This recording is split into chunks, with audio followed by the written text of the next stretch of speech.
नमस्कार दोस्तों, स्वागत है आपका बन्ना जीएस क्लासेज के यूट्यूब प्लेटफॉर्म पर और मैं दीपक कुमार आप सभी लोगों का तहे दिल से स्वागत करता हूं। जैसा कि आप जानते हैं, हम लोग सुबह 10 बजे करंट अफेयर्स का सेशन लेकर के आते हैं। तो इस करंट अफेयर्स के सेशन को लेकर के मैं आ चुका हूं। आप भी आ जाइए, आप भी जुड़ जाइए बन्ना जीएस क्लासेज से। और आज के इस करंट अफेयर्स में हम लोग नेशनल, इंटरनेशनल और बिहार के करंट अफेयर्स को देखेंगे। साथ ही एक नज़र समाचार पत्रों पर भी देखेंगे, वहां से प्रतियोगिता परीक्षा को लेकर, कॉम्पिटिटिव एग्जामिनेशन को लेकर के क्या मुख्य खबरें हैं। तो आइए शुरुआत करते हैं आज के करंट अफेयर सेशन की। और आज के करंट अफेयर सेशन की शुरुआत हो रही है अमेजन के मालिक जेफ बेजोस से। यह अमेजन के मालिक जेफ बेजोस से संबंधित खबर है कि इस बार 200 अरब डॉलर की संपत्ति वाले पहले व्यक्ति बने हैं जेफ बेजोस। यह कारण इसका बताया जा रहा है अमेजन की खरीदारी में इजाफा हुआ है। यह अमेजन को कोरोना वायरस महामारी के कारण उपभोक्ताओं की खरीदारी आदतों में आए बदलाव का फ़ायदा मिला है। यानी कि ज़्यादा से ज़्यादा लोगों ने ऑनलाइन खरीदारी जो की है और ऑनलाइन ने परचेज किया है, सामानों को मंगाया है जो थ्रू अमेजन मंगाया है, जिसके कारण अमेजन के शेयरों में ज़बरदस्त उछाल आया है। तो ऑनलाइन खरीदारी में इजाफा होने से अमेजन का शेयर इस साल की शुरुआत से अब तक के 80% तक उछल चुका है। 1 जनवरी 2020 को जेफ बेजोस की संपत्ति 115 अरब डॉलर थी, वहीं अब यह बढ़ करके 204 अरब डॉलर हो गई है। तो यह है 1 जनवरी 2020 को यह जहां 115 अरब डॉलर थी, वही अब यह 204 अरब डॉलर हो गई है। तो ज़बरदस्त उछाल आया है अमेजन के शेयरों में।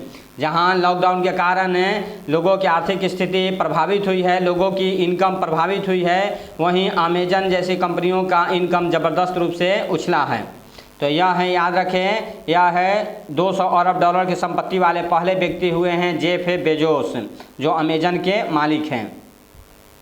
आगे अगर बात करें तो साथ ही अप्रैल जुलाई में कोविड-19 लॉकडाउन में मनरेगा मजदूरों की भी औसत आय दोगुनी हुई है, ऐसा रिपोर्ट क्रिसिल ने दिया है। ऐसा रिपोर्ट क्रिसिल के द्वारा दिया गया है कि लॉकडाउन के दौरान मनरेगा मजदूरों की भी औसत आय दुगनी हो चुकी है। इस रिपोर्ट में इस बात का उल्लेख किया गया है कि महात्मा गांधी रोजगार गारंटी योजना अधिनियम, जिसे मनरेगा कहते हैं, के तहत वित्तीय वर्ष 2020-21 के पहले 4 महीनों में अकुशल श्रमिकों के लिए प्रति माह औसतन आय लगभग 1000 प्रति माह होकर तकरीबन दोगुनी हो गई है। तो इस बार यह है, लॉकडाउन के दौरान मनरेगा के तहत काम का ज़बरदस्त इजाफा हुआ है, सरकार ने इस ओर ध्यान दिया और अकुशल श्रमिकों के भी आय में इजाफा हुआ है, दुगनी आय बढ़ी है, ऐसा क्रिसिल का रिपोर्ट बता रहा है। आगे अगर बात करें तो नीति आयोग की निर्यात तत्परता सूचकांक 2020 में गुजरात टॉप पर है, महाराष्ट्र दूसरे स्थान पर है। आप जानते हैं नीति आयोग भारत सरकार का एक थिंक टैंक है, जो वह भारत सरकार को विभिन्न मामलों में सलाह देने के लिए भी काम करती है। तो उसी की रिपोर्ट आई है 26 अगस्त 2020 को जारी रिपोर्ट के मुताबिक 6 तटीय राज्य, भारत के जो कोस्टल एरिया पर टोटल 9 राज्य स्थित हैं। आप जानते हैं, ज्योग्राफी के स्टूडेंट जानते होंगे, यह 9 राज्य जो स्थित हैं वह है, उसमें 6 हैं तटीय राज्य, गुजरात, महाराष्ट्र, तमिलनाडु, ओडिशा, कर्नाटक और केरल पहले 10 राज्यों में शुमार हुआ है। पहले यह 10 राज्यों में शुमार हैं। इस सूचकांक से पता चलता है कि किस राज्य में निर्यात को बढ़ावा देने के लिए कितनी सुविधाएं बढ़ी है, उपलब्ध है। तो इस रिपोर्ट के आधार पर नीति आयोग की निर्यात तत्परता सूचकांक 2020 के आधार पर गुजरात टॉप पर है और महाराष्ट्र दूसरे स्थान पर है। बाकी अन्य 6 राज्यों की वह रिपोर्ट सबसे अच्छी है, वह बताया गया है। तो आप याद रखेंगे, भारत के, आप जानते हैं, भारत के कोस्टल एरिया की अगर बात करें तो टोटल 9 राज्य इस पर स्थित हो जाते हैं। एक बार आप समझ लीजिए वह कौन है। तो सबसे ऊपर अगर ईस्टर्न कोस्टल से बात करते हैं तो सबसे ऊपर है या पश्चिम बंगाल, वेस्ट बंगाल हो जाता है, उसके नीचे उड़ीसा हो जाता है, उसके नीचे आंध्र प्रदेश हो जाता है, उसके नीचे इधर तमिलनाडु हो जाता है। या ईस्टर्न कोस्टल एरिया पर स्थित राज्य हो जाते हैं। वेस्टर्न पर अगर चलते हैं तो सबसे नीचे केरल हो जाता है, उसके ऊपर कर्नाटक हो जाता है, उसके ऊपर छोटा सा राज्य गोवा है और उसके ऊपर महाराष्ट्र होता है और सबसे ऊपर यह भाग जो हो जाता है वह है गुजरात का हो जाता है। तो यह 5 राज्य वेस्टर्न कोस्टल पर हैं और 4 राज्य ईस्टर्न कोस्टल पर हो जाते हैं। टोटल 9 राज्य हो जाते हैं। साथ ही कुछ केंद्र शासित यूनियन टेरिटरी भी हो जाते हैं। यूनियन टेरिटरी की बात करें तो गुजरात के अंतर्गत यह है दमन दीव और दादरा नगर हवेली हो जाता है, जो महाराष्ट्र और गुजरात की बाउंड्री को टच करता है। हालांकि अब उन्हें भी मिलाकर के एक ही राज्य बना दिया गया, दमन दीव और दादरा नगर हवेली को। और इधर पूर्वी तटों पर पुद्दुचेरी हो जाता है, इधर पूर्वी तटों पर पुद्दुचेरी एक राज्य हो जाता है। पुद्दुचेरी आप जानते हैं ज्योग्राफी के अंतर्गत एक ऐसा केंद्र शासित राज्य, एक ऐसा राज्य है जिसमें 4 जिले हैं और चारों अलग अलग है, चारों का लैंड बॉडी आपस में सटा हुआ नहीं है। तो इन सारी चीज़ों की हमने आपको ज्योग्राफी पार्ट में यह जानकारी दिया है। ज्योग्राफी का आप यह है वंदना क्लासेस के प्लेलिस्ट में जाइए और ज्योग्राफी का फर्स्ट इंडिया से रिलेटेड आप देखिए, वह है उसमें सारी चीज़ों को वह बताया गया है। तो आगे हम लोग बढ़ रहे हैं। यह आप याद रखें, यह है तो इन 6 तटीय राज्यों का यह निर्यात तत्परता सूचकांक इस बार बहुत अच्छा रहा है। यह है ऐसा रिपोर्ट नीति आयोग के द्वारा दिया गया है। आगे अगर बात करें तो यह जेम्स एडरसन, इंग्लैंड के तेज गेंदबाज जेम्स एडरसन ने 600 विकेट लेने वाले दुनिया के पहले तेज गेंदबाज बने हैं। तो यह इनका 600वां शिकार जो हुए हैं वह पाकिस्तान के कप्तान अजहर अली बने हैं।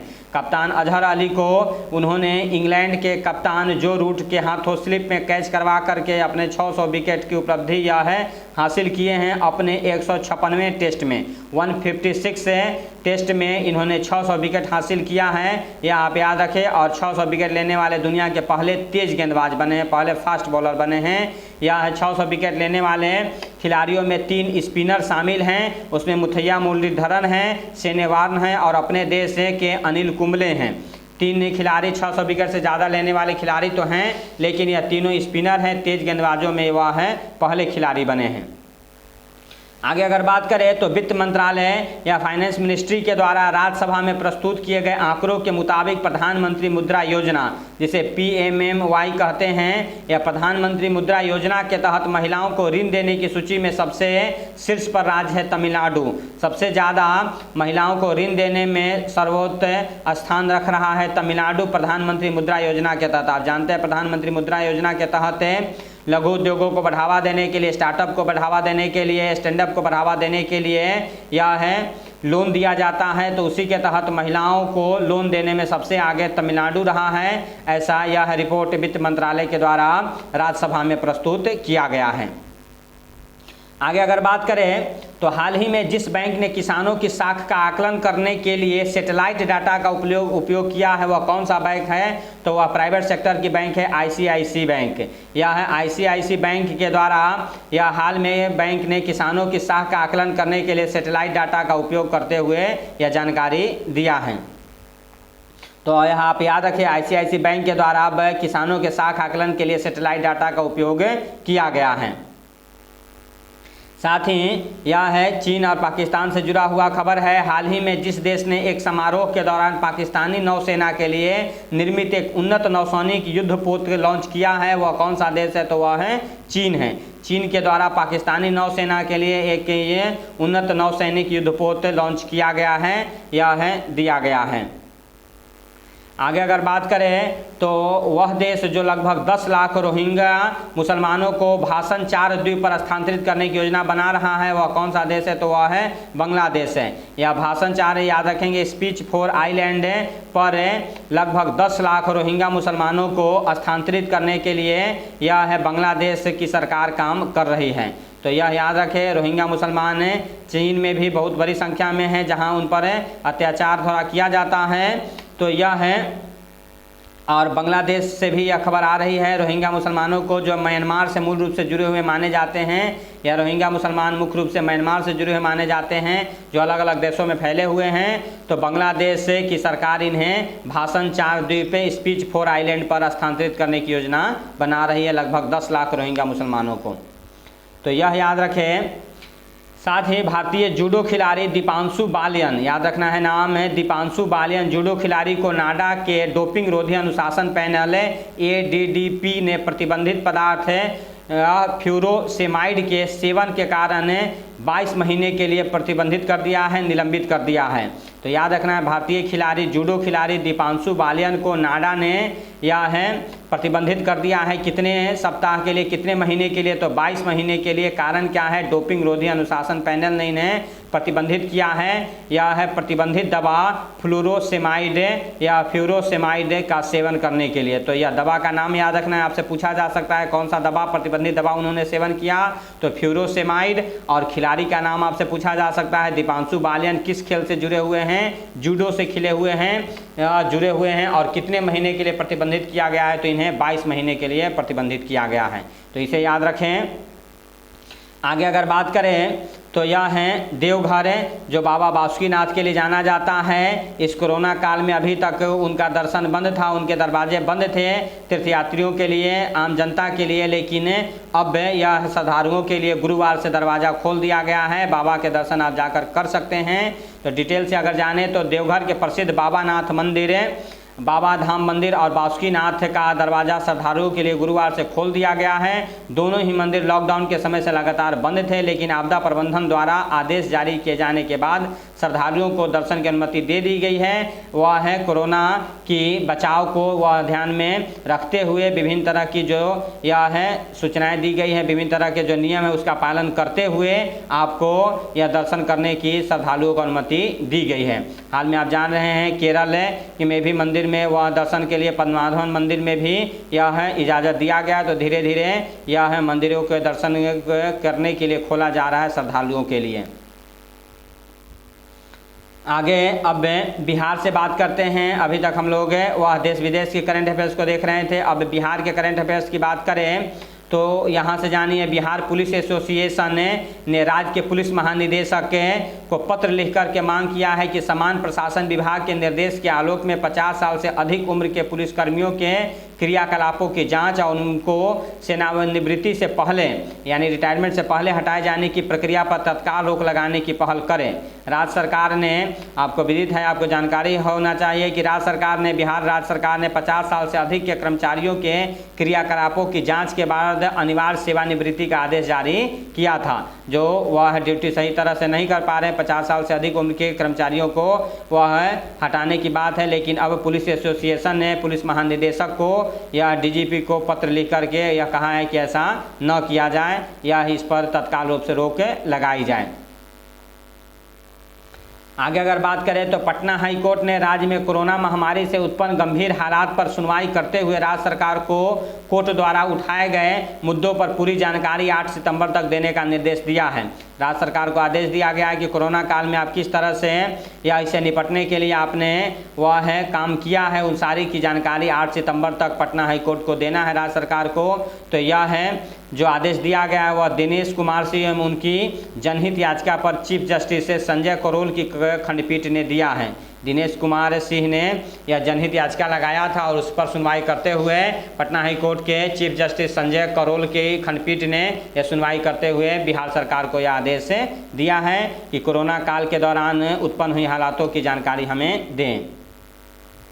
तो यह कुछ प्रमुख खबरें बिहार और यह है देश से थी। अब आते हैं हम लोग थोड़ा यह है पेपर पर एक नज़र देते हैं आज के समाचार पत्रों में क्या मुख्य बातें हैं।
तो आज के समाचार पत्रों को रहने देते हैं। आज के मुख्य चीज़ों में आज है करंट अफेयर्स को याद रखें। आज के लिए इतना ही। बहुत बहुत धन्यवाद। Thank you.